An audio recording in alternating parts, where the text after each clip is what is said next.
Welcome. Thank you for tuning in to the Trifecta Sports Podcast. I'm here with my esteemed colleagues, Trifecta underscore Coop, as he likes to call himself on Twitter. We call him Jacob. We call him Coop. He's a man of many talents. And we also have Mr. David Hayes, our homeboy from way out west. So welcome, guys. Took last week off. Like we always say, life gets in the way sometimes, but we're back this week. We got a lot of things to talk about. Mainly the NCAA tournament brackets came out yesterday. It was yesterday, wasn't it? It's been a long day today. Yep. Brackets came out yesterday. A lot of NFL news happening. Hopefully, you guys got some notes on that. If you're out there listening, then you can ask us some questions about what our thoughts are for the NCAA tournament, as well as anything newsworthy coming from the NFL. We're also going to talk about the World Baseball Classic. We're baseball guys, so we're going to keep talking about that. David has a really cool sort of fact that he's closely related to with somebody playing in the World Baseball Classic. So without further ado, we're going to get into the show.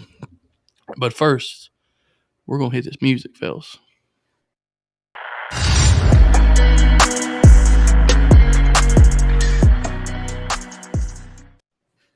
For some reason, that was abnormally loud.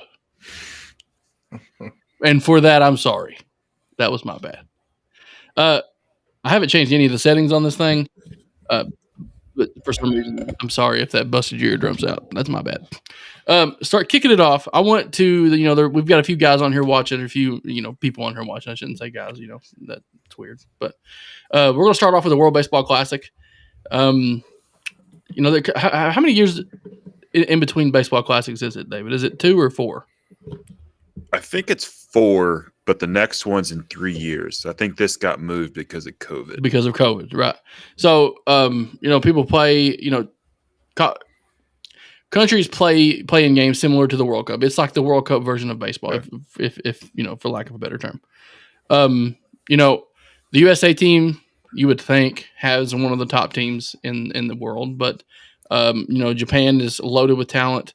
The Dominican Republic, all the other Latin American countries are always loaded for talent as well. But David, go ahead and share your cool little fact about one of your former teammates that's currently playing in the World Baseball Classic. Yeah, so we had a very exciting afternoon out at the shop today. Our former Quincy University teammate Graham Spraker came in the 4th inning, maybe it was the bottom of the 3rd, for Great Britain. First ever appearance. He made the roster last fall, and my boy snaked a dub.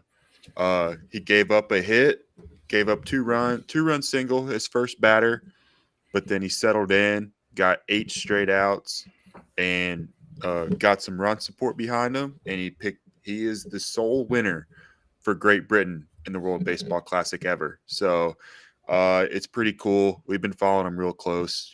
We graduated together in 2017, got picked up by the Blue Jays, made it all the way to AAA last year, unfortunately got released. And then, the wild thing is he signed with the Tampa Bay Rays and officially signed with Great Britain on February 9th. Okay. Went from no teams to 2 teams, and now he's sitting on the field with Mike Trout and Nolan Arenado and all that. And it's awesome to see him go pick up a dub. Yeah, that's pretty awesome. Yep. For those people not familiar with the World Baseball Classic, there's different ways you can qualify in order to play for a team. David, do you know how he's able to play for Great Britain? Yeah, so he's Asian. It was like he loved to joke about it, but his mom is straight up from Hong Kong. So, but before 97, Hong Kong was a Great Britain territory. So, his dad's white, his mom's Asian. She somehow ended up in Green Bay, Wisconsin. They met, got married, but she still had her expired Great Britain passport. And so that's where his lineage came in to be able to play. But I believe it's 1 or 2 levels above you. That, if you have a direct tie there, then you're able to play. Because, you'll see, the one that really irks me is Marcus Stroman. I believe he's playing for the Dominican Republic this year.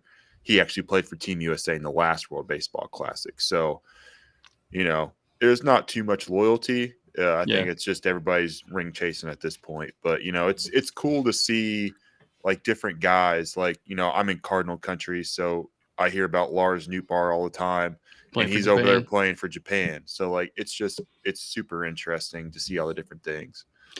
Yeah, I got into a rabbit hole the other day of looking at all the rosters for all the teams, and for the most part, you can look at even Japan has a couple of other nationalities in there sprinkled in with their team. But like you can look at the Canadian team, and half of them were born in America. I saw a stat the other day or earlier today, actually, on Twitter that had a ranking of the top 10 American-born pitchers, and not a single one of them are playing in the World Baseball Classic. So I don't understand. Well, on that, I think that's a super interesting one because Clayton Kershaw is the big name in the news because he wanted to pitch, he wanted to do it, and he couldn't get insured. Hmm. So, Dodgers said, yeah, but if you get hurt, we're not paying you. So I think this all is such an interesting wrinkle and all because it's their spring training. Right. Yeah. And this is where they're prepping. That's where you see guys that USA has, I wouldn't say stumbled out of the gates, but they're slow out of the gates. And it's a lot of it because this is their spring training.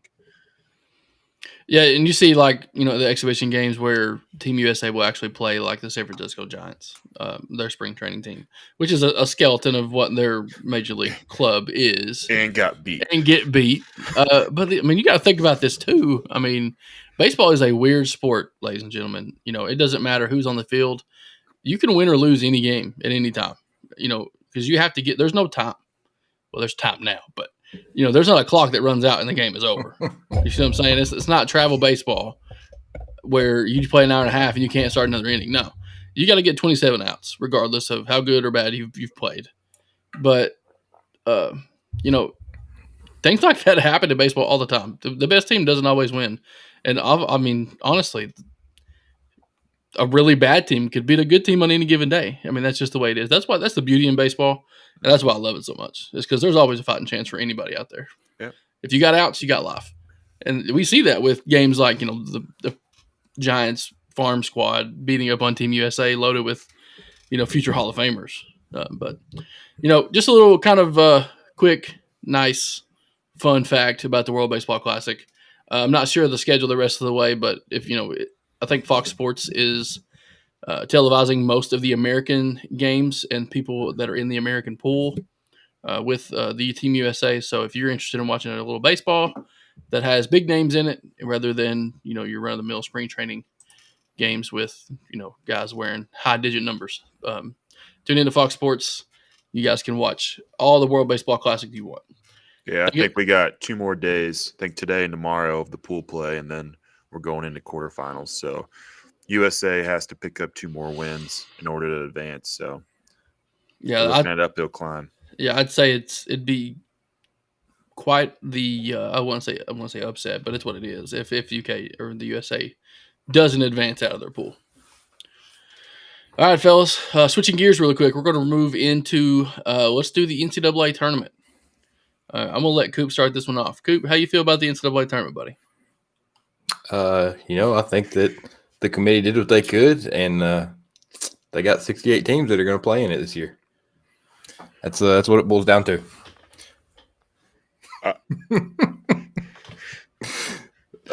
You handled that way better than I would have. No, Carolina didn't make it. If anybody doesn't know, they didn't make it, and we knew that.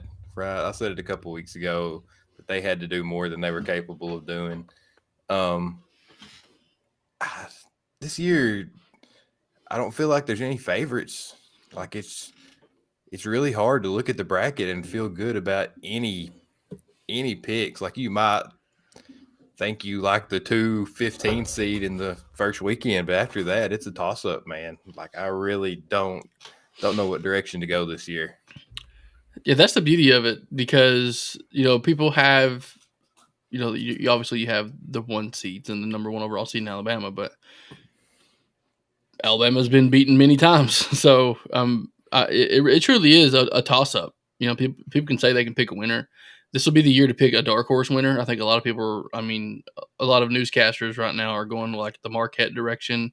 They're giving Texas selling off a lot of hype. Obviously, Alabama and Kansas are always in the mix, and they're putting them in there.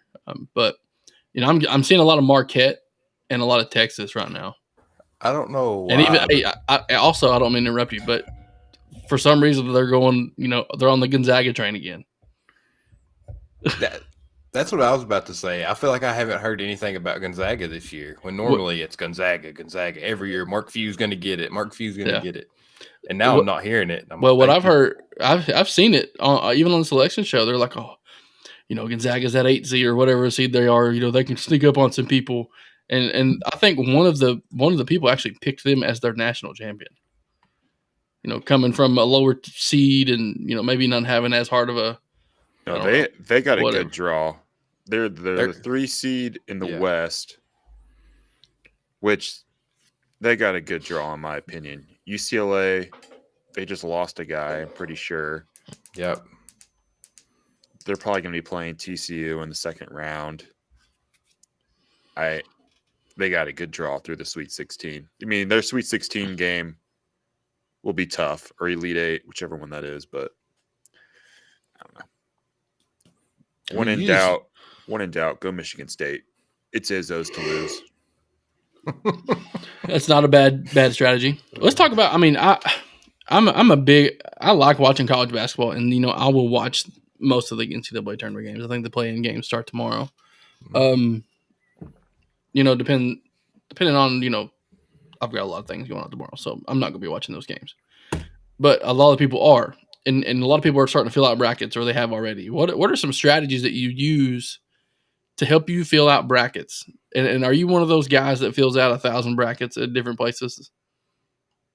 I'm not that guy. No, I don't fill out a bunch of them because it's a lot like our fantasy football talks. Like I don't like to play in 12 leagues because I need to know who I'm rooting for. Right. Yeah. So even though they're tournament picks and I'm going to pick a winner in every game, I might not care really for one team or the other, but I need to have somebody to root for. Yeah. So I'm going to try to fill out maybe if there's different challenges locally, businesses or where you're at work or school or anything like that, I'll fill those out. But I just most of the time have one bracket, and that's what I stick to. See, I didn't even fill out a single bracket last year. And then UK got bounced in the first round. So I don't know if there's a correlation there. Somebody hooked me up with a bracket challenge so I can enter it. So make sure we don't lose in the first round of Providence. I actually got them losing the first round of Providence. Talk about a storyline, ladies and gentlemen. That had to be done on purpose. So they gave us the first thing that I think happened was I think we were overseeded already. Will we get a 6? Yeah, we're 6. I think it's the right seed. I think it's top 25. I guessed anywhere from a 7 to a 9. That's where I figured we would be. But I think having the opportunity to have that Providence game means something a little bit more, and having that Bryce Hopkins transfer storyline leading up to it, I don't think that was done by accident. Well, it's an absolutely terrible matchup for Kentucky. You have a 3-point shooting team, and Kentucky's a terrible defensive 3-point team, and they play a zone. So then we have to go shoot threes, and we're not very good at shooting threes. No. So it's a terrible matchup. Yeah. Here's the thing that I've not done any research on it, but I do know that Providence is not a very large team. I've scrolled through Twitter a lot. That's about the most research that I do. Yeah, Bryce Hopkins plays there 4.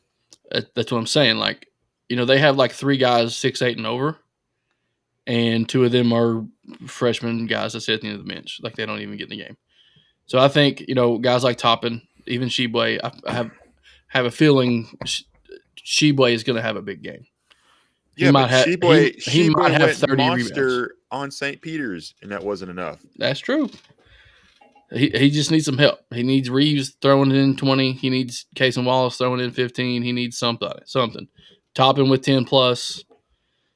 I don't know. I'm not going to sit here and say we're going to win, but I don't see us losing. That's just my opinion. Now, the next game, however, if we get by them, would be probably against Kansas State. That game is going to be a tough one, ladies and gentlemen.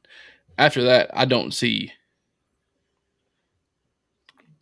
Keith Hall with a big time stat. Lost 7 of the last 10. That's a pretty good slide there. That's hard to come back from. But Kansas State is a tough team. A lot of people are picking that as the end of the road for the Wildcats. I wouldn't be surprised if that is true. Obviously, the fan in me says we hope that is not true. Now, let's talk about really quick. I know we're not a Kentucky basketball podcast, but we have to talk about Kentucky basketball. Sometimes I do now, you did. Let's talk about the absolute roller coaster of a season Kentucky fans have had this year. So, everybody wanted to fire Kyle at the beginning. We went on a hot streak. Everybody loved him. This is the best team he's ever had, and now they want to fire him again because we lost the first round of Vandy. It's got to be tiring, man. I think his last year. I think next year's his last year. That wouldn't surprise me at all. He's got the number 1 recruiting class. He's got to be exhausted. If he doesn't go to Texas, I mean, he's got to be tired and just ride off into the sunset. Speaking of Texas, did you guys see Chris Beard got hired by Ole Miss? Yeah, saw the entire SEC is not happy about that, which they shouldn't be. That is a bad hire. Well, the dude's made it to national championship. That's a team. Have some morals. I agree with that, 100%. Keith Hall said, "Go Braves, Dave." Go Braves, baby. We've talked about that a lot. There's just several teams and organizations that lack that understanding, Dave. It's about ticket sales and W's. Yeah, I think that gets lost in the sauce. I mean, let's just go into it. Look at our number 1 overall seed. I mean, look at the turmoil going on in that program. Have you seen the T-shirts that people were wearing to the SEC tournament? I didn't see it. Mom told me about it, and that's the worst Yeah. piece of garbage that I've ever seen. All right, for the people that are watching, I'm going to try to tread lightly while I'm saying anything about this. Obviously, there's a lot of drama involved with the Alabama basketball program. They had a player involved in a murder investigation. 2. One's dismissed. One's still playing. Yeah. Here's One's the thing. in jail. One is not there. The other one is their star player, potentially the first overall draft pick in the draft. Not first overall, but one is not just not there. He's not charged sitting with on the murder. bench. Capital murder. Yeah. And the other one hasn't missed a minute. And moving on from that, there were fans wearing T-shirts, Alabama basketball T-shirts, that said, and I quote, "Killing our way through the SEC." End quote. What kind of trash is that, fellas? Like, that's not funny whatsoever. It's not clever. It's idiotic. People like that need to be smacked in the face and not allowed to be ever involved with any sort of sporting event whatsoever. If I was the University of Alabama, I would be appalled that that's how people represent my school. But it's the University of Alabama's fault. Like, they took a stance that, hey, this guy brought the gun to the scene, but they're not charging him with murder or whatever, so he can still play. Like, that's on them. For them taking that stance of we're just gonna act like nothing happened with him, that's on them. I mean, it fires me up. Anybody but Alabama. I'm on that train too. So I don't think it's over, and I think there's a chance. It's an outside chance, but there's a chance that Brandon Miller gets he's not playing the entire NCAA tournament. Something happens and he's out. I think it's still that up in the air, which is another reason that this tournament is so wide open. Marcus Sasser just missed Houston getting almost blown out by Memphis. There were times where that was a blowout. It was, yeah. They made it competitive again in the second half, but they were massively exposed by an 8 seed in their conference championship. And that's 2 of your ones right there that just they have such a big hole in their team because those players are so good. Those individuals, those are two of the best players in the country. There's no question. Mm-hmm. Let's throw it back a couple, about this time last year when we were talking about college basketball. You mentioned the Memphis team. You guys remember how we were always kind of crapping on Penny Hardaway? Well, not us, but me crapping on Penny Hardaway because apparently he sucked. You've noticed that there's nothing coming out now around the Memphis program? Like he's cleaned it up a little bit. Do you guys agree with that? Well, there's no bad publicity. There's no Imani Bates situation. The rules flipped in his favor. That's true. So there's no drama to be had now with Memphis paying to get guys. Now they can go get guys, but now Penny's got to win, and I think he's starting to do that. Which he should. What is that? The AAC conference? See, American Athletic.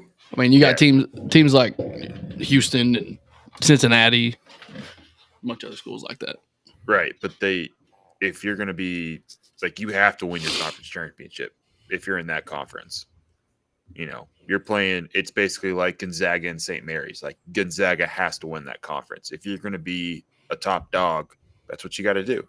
Yeah, for sure. So this is year 4 for Penny, right? I mean, that's the thing I'm always saying on here. Your coach needs 4 years. He needs program players to go through, and he's got some seniors now. Some seniors that he brought in. They were talking in that game. I don't remember the player's name. He made some big plays down the stretch, but he's been his coach since middle school. Like that guy knows his program. He's had him.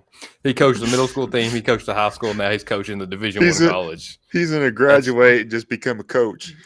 Yeah, but he's finally had his first recruiting class go through his program is what I'm saying. Yeah. And he had some one and dones. They've came and gone, but I think that he can sustain a team that's in and out of the top 25 every year, and they can upset Houston on occasion. Like I think he could be a decent coach. Oh, I'm sure. I mean, it's Penny Hardaway. Yeah, the dude obviously knows basketball. Yeah, he's pretty good at basketball. So he wasn't a bad player. All right, I'm going to put you guys on the spot really quick while we're talking about the NCAA tournament. Here's a question. If you had to pick one team that was, let's say, 8 seed or lower or higher, so 8, 9, 10, 11, 12, which one could you see yourself having the best tournament? That may take a minute. So, yeah, give me a minute. So the question again was 7 seed or higher, which team will have the best tournament? 7's right there in the middle. You're playing some really good teams up front. Your second round game is going to be against more than likely a 2 seed. Right now, the 2 seeds are going to be Arizona, Marquette, which is a lot of people are high on, UCLA, and Texas. All those teams, on paper, are going to be really good, but you don't see a lot of that. A lot of those guys in the news for doing something extravagant, and that's the kind of thing that's making things confusing about this year, is because you have so many players and so many teams that are kind of evenly matched. So, all right, I got mine. 7 or lower that you believe can make some noise. I'm an SEC homer here, but I hated every time we played at Arkansas. Like they are tough. They're physical. They can shoot the ball. They've got the playmakers. They don't quite have the big guy that can bang down low, but if those shooters get hot behind the arc, I mean, that's what March Madness is about. Who's going to go hit 10-plus threes in a game? And I think they get by Illinois, pull the big upset against Kansas. They kind of have a road until they have to go play Gonzaga or UCLA. And I kind of like their matchups if they can just get past Kansas. Yep.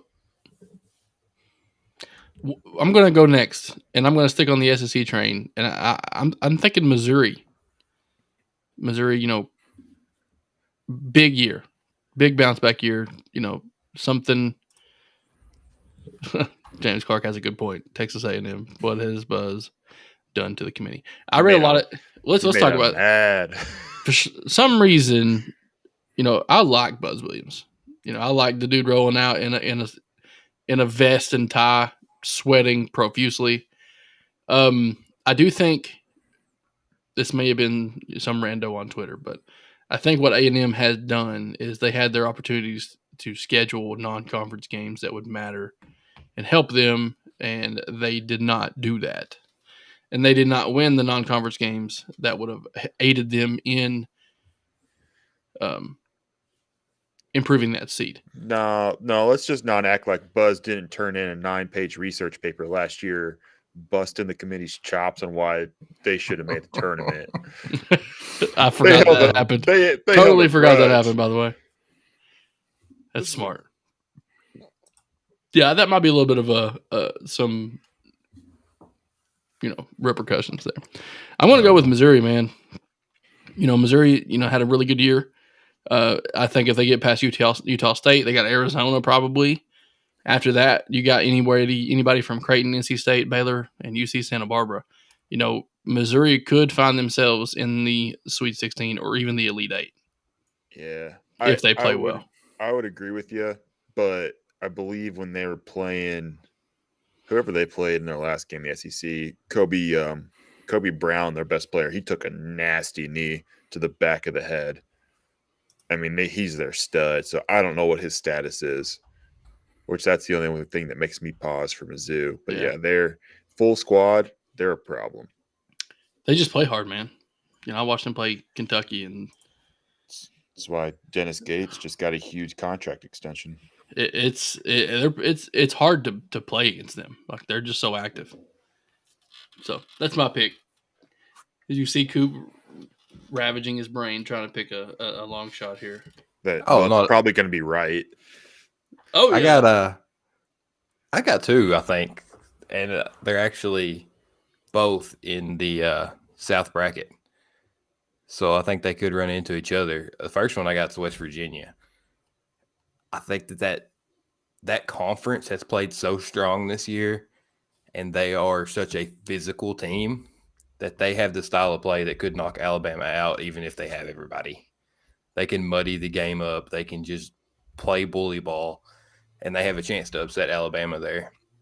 Second team I have is Charleston at the 12th seed.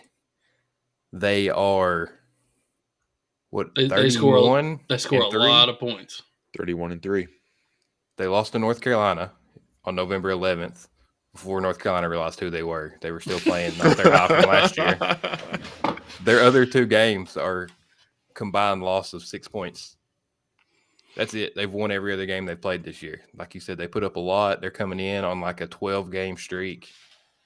I think that they could really make a lot of noise in the tournament, especially if a West Virginia team can take out an Alabama. I mean, I think you could see, James said over here, multiple double-digit seeds in the Sweet 16. I think that's one that could keep going into an Elite Eight, or who knows, Charleston in the Final Four. Let's get crazy. That'd be awesome. That's the kind. I mean, if it's going to happen, it's going to be some year like this. Yeah. I really think that. I mean, who's this year's St. Peter's? Why not Charleston? Mm-hmm. Although it's a vastly different experience there. Charleston is a very high scoring team. So, I think, a lot of people were talking about them in the beginning. Talk about how they're going to be, blotting up the scoreboard again the first game against San Diego. So, did you guys see the video from earlier in the year at one of their practices? Mm-mm. Like when they came out for practice, they had just the music blaring. They come out, they do their full circle around the gym. They're like, it's a full pregame routine every time they step on the court.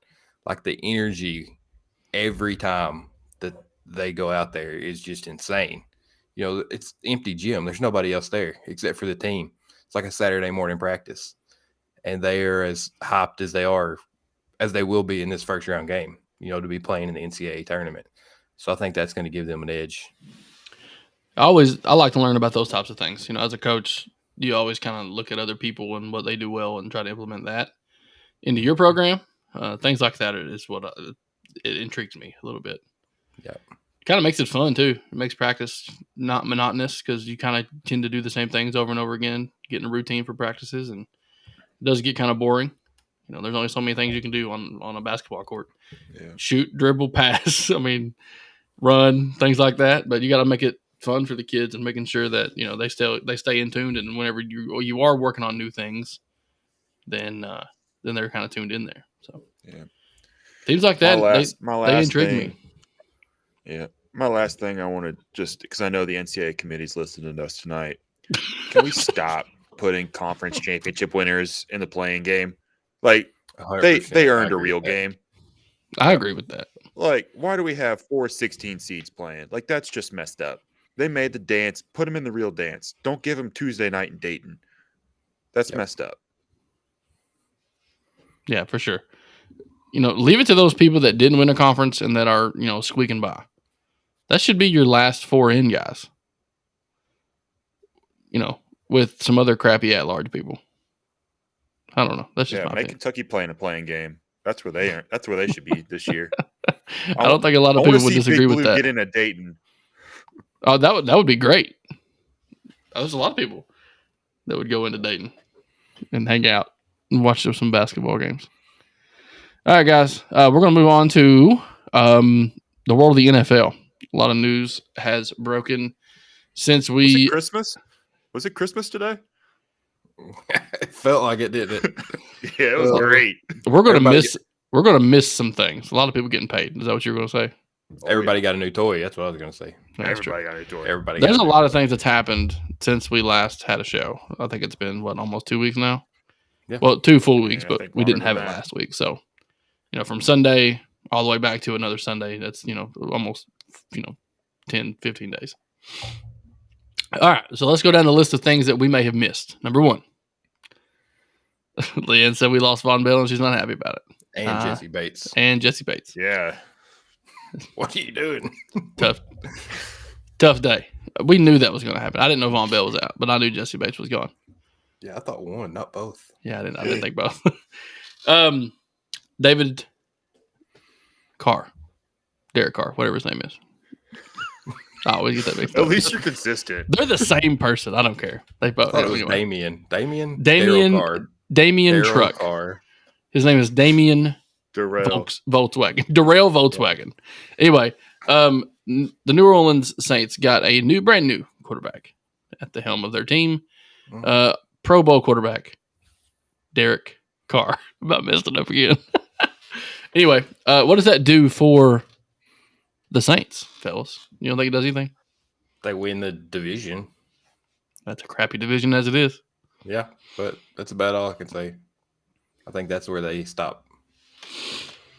I don't know. The Falcons got some toys today. They got Jesse Bates. They got Jonnu Smith. Yeah. Oh, Jonnu Smith. I got so mad when I saw that. Let's go get an $80 million tight end because we have one we don't use. Yeah. Good Lord. I don't know. I'm assuming they're going with Ritter at QB1 at the start of the year. I think they're in the. I know according to Mina Kimes, they're out, but I think they're still one of the teams that is pursuing Jackson, where he's going to at least look at that option. Yeah. Yeah. If that happens, I would like for that to happen very quickly because I need to know where he's going. It can't happen yet. I know that. Yeah. Well, they can talk. Nothing can happen. They can't talk because he doesn't have an agent. They can't tamper at all because only teams and agents can do legal tampering. Lamar's representing himself. It's in the title, he's Coop. Missing out on these days. NFL legal tampering.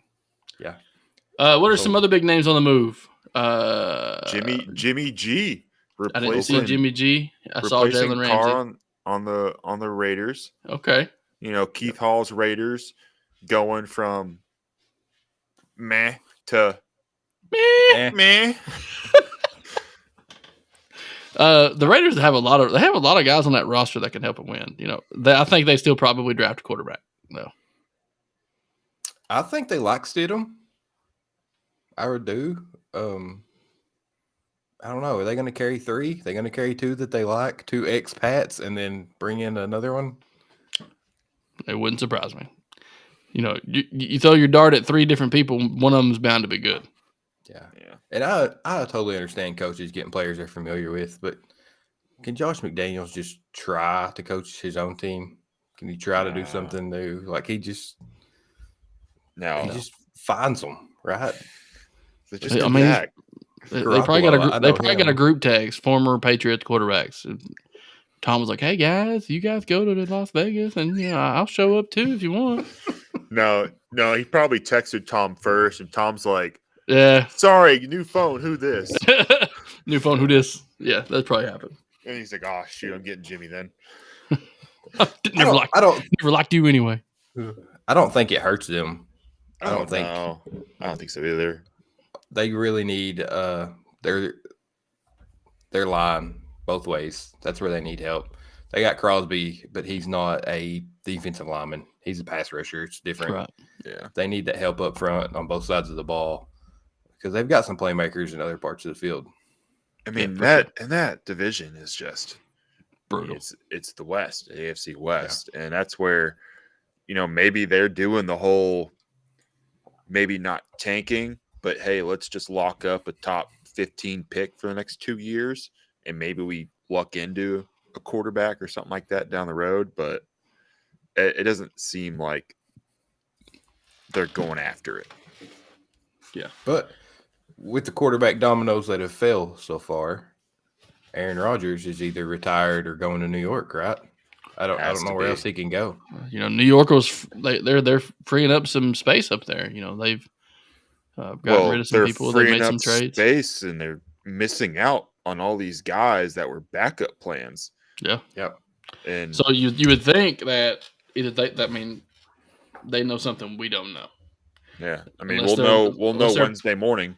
They're packaging up some things for trading up in the draft or something like that. I don't know what they're doing, but they're obviously planning something, and they're not just going to sit on the quarterbacks they have because they're a very talented team.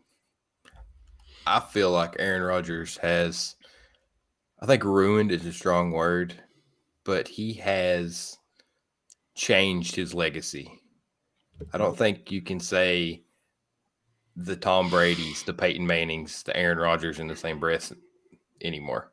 I think Rodgers is below them because of the way he's carried himself the last 2 seasons, and just like what comes across as disregard for his team or his organization. It's just like, I'll do what I need to do, and I'm going to broadcast that I'm fine if the coach gets fired. I don't care. I'm going to go on my darkness retreat, and maybe I'll retire, maybe I won't. Just like dragging them along, the drama of it. Like Brady came back, but he always kind of said what he was going to do. I'm going to retire. Well, I'm back. It wasn't like maybe not, maybe not. I don't know. It's really bothered me. Well, in my opinion, it's a lot like, you hear everybody always says it. It's a business. So do you think he's trying to stick it to the business for the little guys? I don't know. It's just, he's so outward with everything, and it's just weird. And it's like, you're a 4-time MVP, Super Bowl winner. Yeah. Just it's coming across like he doesn't care. And to me, that hurts your legacy because Peyton cared. Yep. Brady cared. Drew Brees cared. Yeah. Phillip Rivers cared. The Steve Young, the Joe Montana, the Elways. Talent-wise, you watch him play, and it's like, yes, he is up there. He's probably a top 5 quarterback of all time. But when it comes to being like a competitor in the National Football League, I'm like, no, he doesn't seem to care. He's all about him. Yeah, it's like if the ball's in his hands, he cares. Other than that, it's like, well, defense's fault. Oh, coach's fault. Oh, ayahuasca's fault. It's like you're seeing a lot of these same top players in the NBA, the James Harden or the Ben Simmons. No, Ben Simmons wasn't good enough for that Yeah. conversation. But like, it's I mean, I'm just saying, like he was supposed to be good enough, but he just acts like he does. He doesn't mean, want to play or like basketball. a LeBron. Russell Wilson, like Yep. an NBA career record holder for triple doubles. He's won an MVP. Like so much talent, it's just always somebody else's fault. It just doesn't work. I'm gonna request a trade. Like his ego is just bigger than his success. Talking about Russell Westbrook, not Russell Wilson. Same difference. Yeah, I put him in the same category. I appreciate that. Yeah, I got you back, bro. Another big name on the board moving today, Jalen Ramsey going to the Dolphins. I don't think. What do y'all think about it? I don't think it's that big either. I think what they got for him, what Miami gave up, is big because what was it? I didn't even a look third at round it. pick. Oh, is that their only pick this year? I don't think so. But 2 years ago, the Rams gave 2 firsts. Yeah. For Jalen Ramsey? Yeah. Like you got a Super Bowl ring, so you got what you wanted. But he's still pretty good. I mean, he's dropped off that much in 2 years. Yeah. So to get that price difference I thought that was big.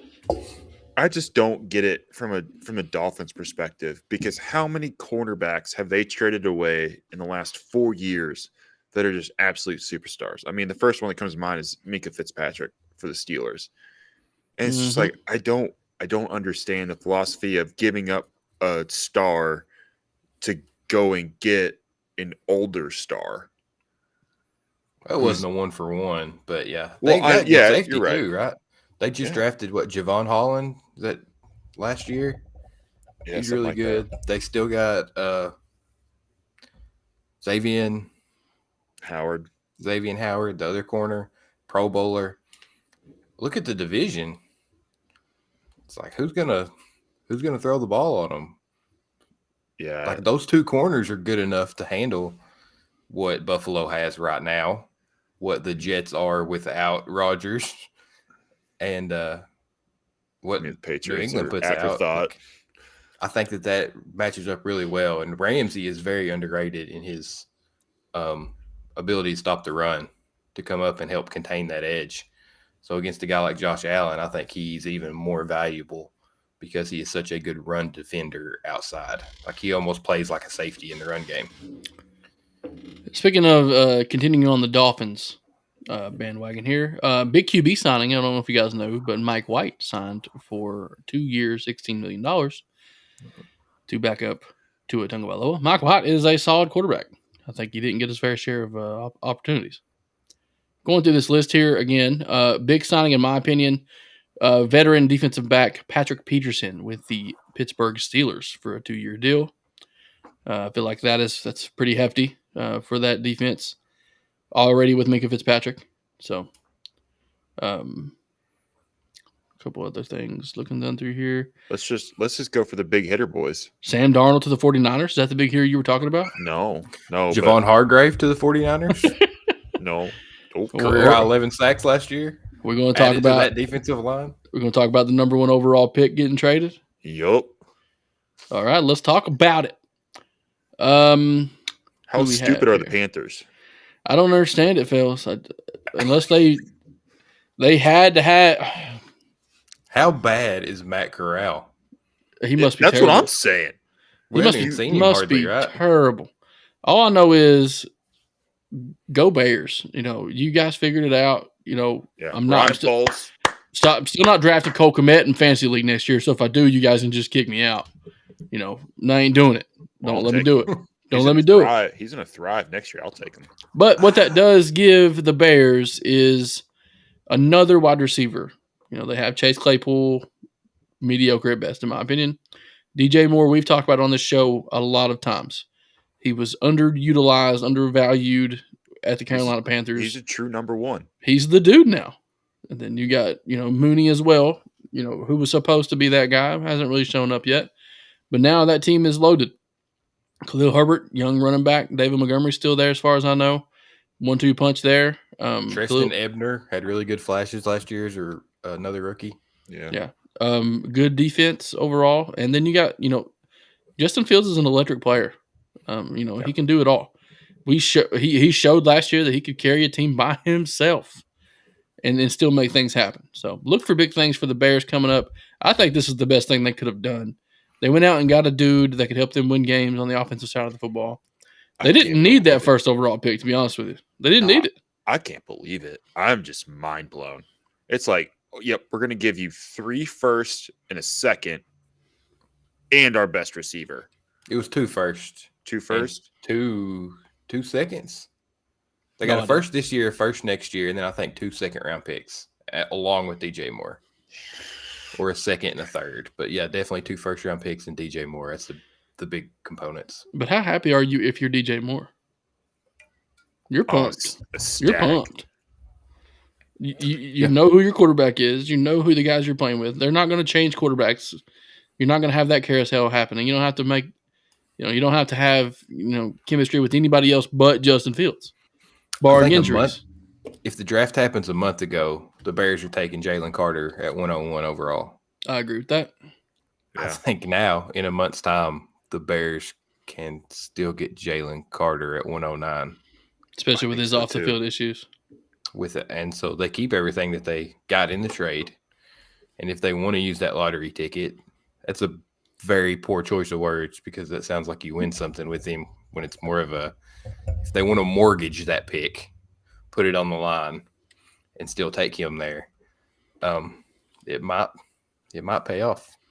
Yeah, I mean, just because you have that number 1 overall pick doesn't mean you're gonna hit it on there. The Panthers are going to probably draft one of those quarterbacks. I've heard rumblings that it might be Anthony Richardson.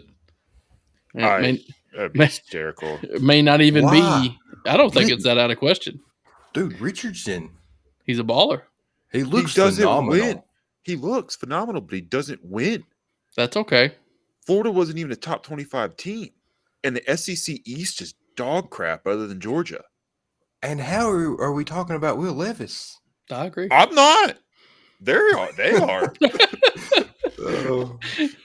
Full disclosure, we ain't talking about him either.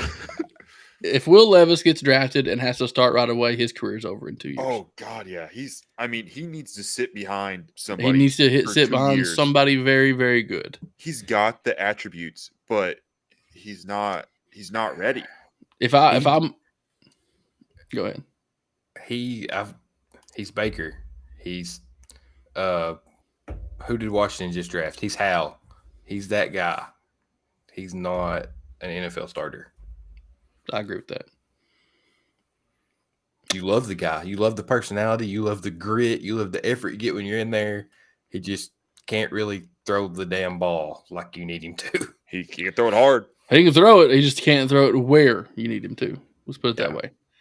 But I hope he proves us wrong. I'm going to be rooting for the guy. But yeah, Anthony Richardson is not a far-fetched pick, number 1 overall.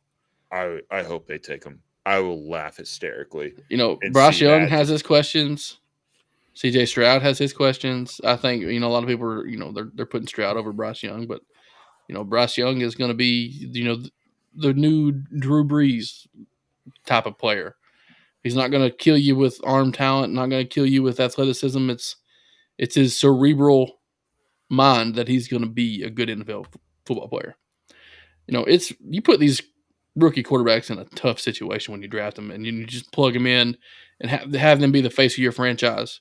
It's really difficult for that to be successful. Joe Burrow's done it, but look how long it took Joe Burrow to do it. It wasn't fun and games that first year.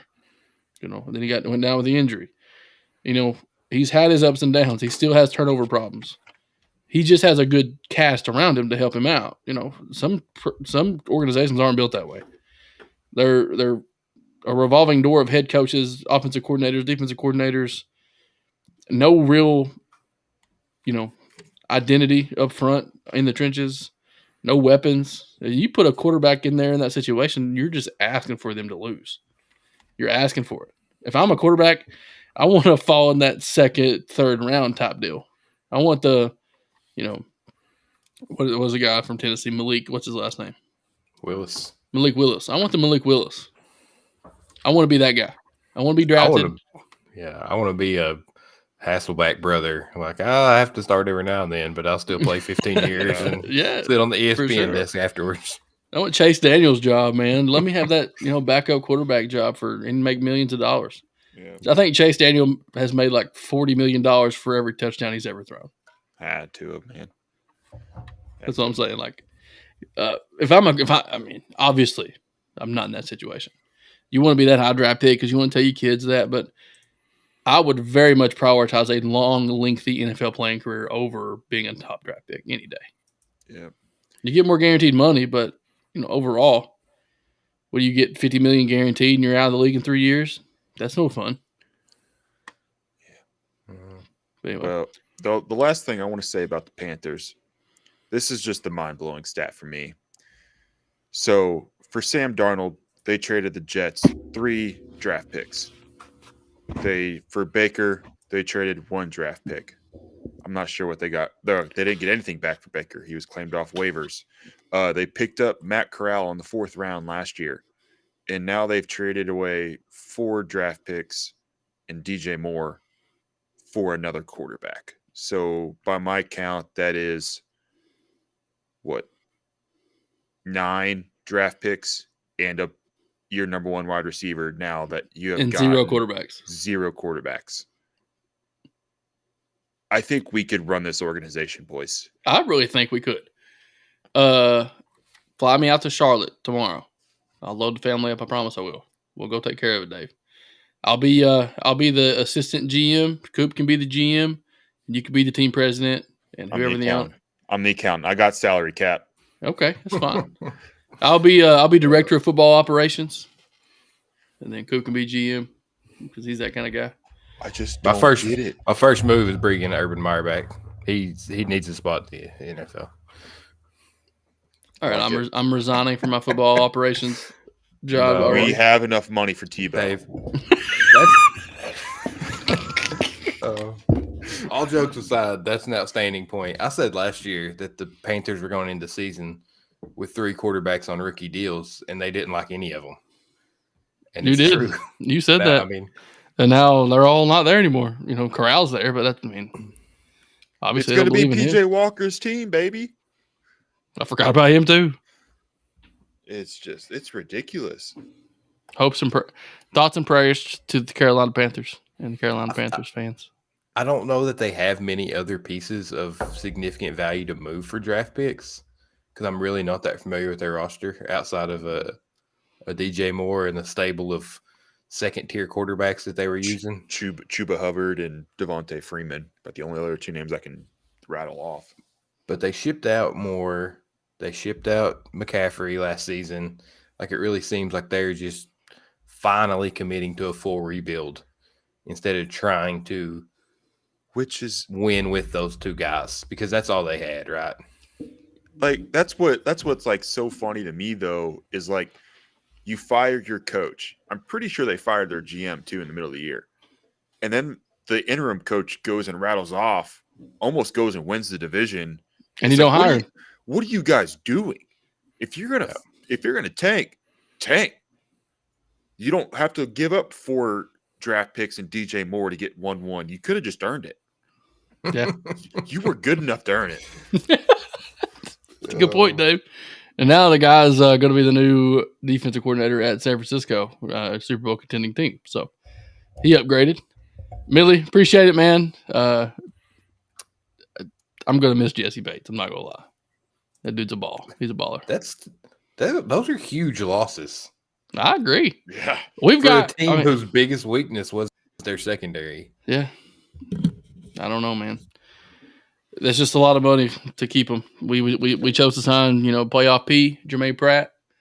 Chose to sign him on a big deal today. I don't like that. I like Jermaine Pratt a lot. Yeah. I don't like keeping him over anybody from that secondary. No. The only thing I can think of is, they're all in on Dax Hill. You got a couple of guys, young guys that are in there. Cam Taylor-Britt had a really good year. They're looking for him to improve, to take over.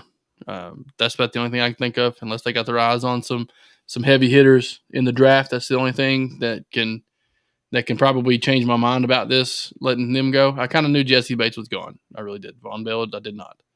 But for the most part, I think what you're seeing now is the Bengals stash and cash stashing cash to pay Joe Burrow and to try their best to keep both T. Higgins and Jamar Chase. Yeah. Good luck. That's what they're doing. Brian Branch out of the draft. Not familiar with that name, but I will get familiar. Leanne, one of the biggest Bengals fans I know. Rather have Pratt than Bates. Bengal fan. Bates didn't impress me last season. He did have a tough year. He didn't go to training camp whatsoever. But that was kind of a holdout. So they, could figure something out with his. I think they franchise tagged him last year. I think that's what happened. But, he didn't show up until preseason was almost over. So I don't know. It's going to be interesting. The NFL world is going to be heating up here in the next couple of days. The NFL draft is right upon us. Also, NCAA tournament. I mean, it's a good time to be a sports fan. I'll be honest with you. High school baseball is kicking off. We kicked off tonight. So I'm going to be a very busy man. Have to make sure we get these things done on Sunday nights because throughout the week it's going to be nearly impossible. But we're ramping up the NASCAR season for those of you out there that are watching the ovals. Hey, I've watched 2 races this year. I'm doing good. Yeah. I'm not opposed to watching NASCAR. I just, my Sundays are always like doing other things. The reason I started watching NASCAR, and it does conflict with the final round of golf, but you can go back and forth. I'm more of a golf guy. Reason I started watching it was because our friend Keith, I made a deal with him that if I started watching and getting truly involved in NASCAR, he would play fantasy football with us. And we got him in the league this year because I made that commitment last year. But his favorite driver missing a significant portion of the season after a voluntary snowboarding outing where he got injured and had to have surgery on his leg and has completely cost him any chance at making the playoffs or winning the Cup championship this year. My leg. Yeah. Boys, I mean, have y'all ever been skiing or snowboarding? No. I know my limitations, Dave. Dude, I did it twice, and I'm never doing it again. Here's the number one reason. It's not that I don't think I can. I think I can do a lot of things. The other day, I got on the mound and to throw to our batters. Guess what? I got through 4 batters and threw 3 strikes. So that didn't happen. That's what I told everybody else. They didn't believe me. I got outs, though. They didn't score any runs. But anyway. You didn't call me. I could have vouched for you. That's what I told them. I was like, I get on the mound. I'm good for 150 plus, man. 4 innings worth of work, 150 pitches. That's just what I do. I go win games. But anyway, hitting 30 this year is going to be tough because kind of, take a back seat on some of your athletic abilities that you used to have. So I'm kind of feeling that. But yeah, snowboarding and skiing is not something that I would do. Not simply because of the fact I don't think I could do it. It's that I don't think I would fit on the chair lifts that take me back up at the top of the mountain. Oh. Those things scare the crap out of me anyway. I've ridden the sky lift like one time my entire life at the gorge, and I probably would never get on it ever again. Never been on it. My big ass would rather hike. I ain't getting up there.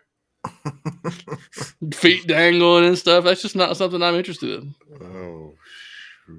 Anyway. My dad said he could have thrown 4 strikes. Well, he probably could have. Mitch definitely could have, yeah. My problem was I started on the rubber. I should have started at the front of the dirt, and I'd have been all right. I've done that like a couple years ago. I was just trying to save my dude's arms so we can practice and have live at-bats, but didn't work very well. Had to punt. Anyway, guys, we're going to wrap up the show today. Thank you guys for tuning in. We always appreciate all of the crowd support and viewership participation. You guys help drive the show and help us come up with new topics on the fly. We don't ever write anything down beforehand. We used to do all kinds of planning, but now we're kind of better with us just talking and live streaming and having conversations. These are conversations we would have any other time, whether or not the microphone is on or not. But we appreciate you guys tuning in. Tune in next week, Sunday night, around 9:30. Hopefully, we'll do another show. Go live. Make sure you tune in and be a part of the show. You'll have a good one.